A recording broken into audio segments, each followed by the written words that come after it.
প্রিয় দর্শক সবাই কেমন আছেন? আশা করি সবাই ভালো আছেন। আমি ডাক্তার ডিএন সরকার সুদীপ্ত।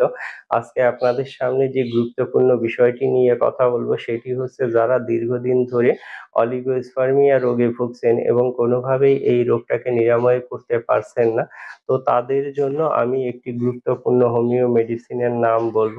যে একটি মাত্র মেডিসিন যদি আপনারা অরিজিনাল জার্মানি কোম্পানির মেডিসিন কিনে সেবন করতে পারেন সেক্ষেত্রে খুব দ্রুততম সময়ে অলিগোস্পার্মিয়ার সমস্যা এটাকে কিন্তু আপনারা সম্পূর্ণভাবে নিরাময় করতে পারবেন। তো দর্শক আর দেরি না করে নিকটস্থ হোমিও ফার্মেসি থেকে BC-27 এই মেডিসিনটি কিনে সেবন করেন। এটি সেবন করলে আপনারা অবশ্যই উপকার পাবেন। আর মেডিসিনটি সেবন করলে আপনারা দ্রুততম সময়ে শুক্রাণুর সংখ্যাও কিন্তু বাড়াতে পারবেন। মেডিসিনটি সেবনের নিয়ম অত্যন্ত সোজা। আপনারা ৪ টি করে ট্যাবলেট চুষে খেয়ে সামান্য গরম পানি খাবেন, দিনে ৩ বার খাবেন। সকাল, দুপুর, সন্ধ্যা দিনে ৩ বার খাবেন।